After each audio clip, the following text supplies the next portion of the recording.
خطبے کے بعد امام حسین علیہ السلام کی خیمہ گاہ میں آمد۔ مقتل ابو اسحاق میں ہے کہ دوسرے خطبے کے بعد حضرت امام حسین علیہ السلام خیمہ گاہ میں تشریف لائے۔ سب بیویاں حضرت امام حسین علیہ السلام کے گرد جمع ہو گئیں۔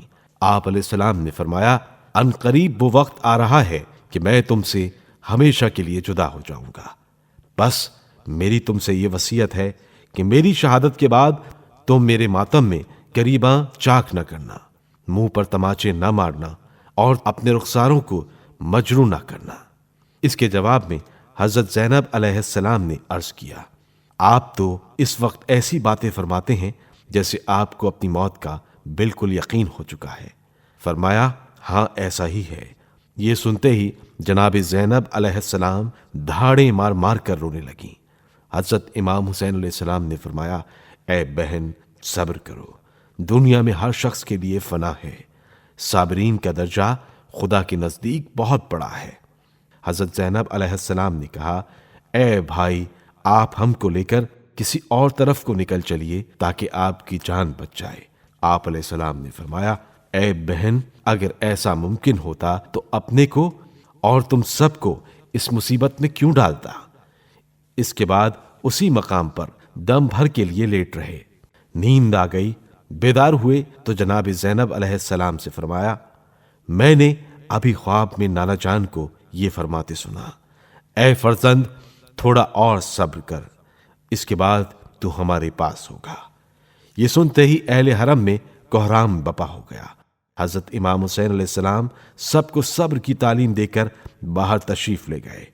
لکھا ہے کہ آغاز جنگ سے قبل حضرت زہیر ابن قین فوج یزید کے سامنے تشریف لے گئے اور طرح طرح سے ان لوگوں کو سمجھایا، لیکن ان ظالموں پر کسی بات کا کچھ اثر نہ ہوا اور وہ بے نیل مرام واپس آئے۔ مورخین کا بیان ہے کہ زہیر کے واپس آنے کے بعد امام علیہ السلام نے دونوں لشکروں کے درمیان کھڑے ہو کر آخری حجت تمام کرنے کے لیے ایک خطبہ اور ارشاد فرمایا اور لوگوں کو اپنے حقوق کی طرف کچھ اس شان سے توجہ دلائی کہ سننے والوں کے دل سینوں میں ہل گئے۔ پسر سعد کو یہ ڈر ہوا کہ کہیں حسین کی یہ تقریر میری فوج کو مجھ سے جدا نہ کر دے، لہٰذا اس نے فوراً باواز بلند اپنی فوج سے مخاطب ہو کر کہا، تم حسین کو جواب دینے کی کوشش نہ کرو، کیا تم نہیں جانتے کہ حسین علی ابن ابی طالب کے بیٹے ہیں؟ آج پر موقوف نہیں، اگر کل تک بھی ان سے گفتگو میں یوں ہی مصروف رہو گے تو وہ برابر ایسی ہی مسلسل تقریر کرتے رہیں گے اور ان کی زبان تمہارے جوابوں سے ہرگز بند نہ ہوگی۔ اس کے بعد شبر نے آگے بڑھ کر کہا، اے حسین، جو کچھ تمہیں تعلیم کرنا ہے مجھے تعلیم کرو۔ حضرت امام حسین علیہ السلام نے فرمایا، میں یہی کہتا ہوں کہ خدا سے ڈرو اور مجھے قتل نہ کرو۔ شمر نے کہا، یہ ہرگز نہ ہوگا۔ یہ کہہ کر اس نے لشکر کو حکم دیا کہ امام حسین کو زیادہ گفتگو کا موقع نہ دو اور چاروں طرف سے گھیر لو۔ یہ سنتے ہی سب لوگ حضرت امام حسین علیہ السلام کے چاروں طرف سمٹ آئے۔ امام علیہ السلام نے اس محاصرے کی مطلق پرواہ نہ کی اور اپنے کلام کا سلسلہ برابر جاری رکھا۔ اس کے بعد آپ علیہ السلام نے فرمایا، اے پسر سعد، میں تجھ سے دو باتیں کرنا چاہتا ہوں۔ جب وہ شقی آپ علیہ السلام کے سامنے آیا تو آپ علیہ السلام نے فرمایا، اے عمر، تو مجھ کو ان خواہشوں کی وجہ سے قتل کرتا ہے کہ ابن زیاد تجھ کو ملک رے اور جرجان کی حکومت عطا کرے گا۔ قسم خدا کی، رے کی حکومت تجھ کو نصیب نہ ہوگی۔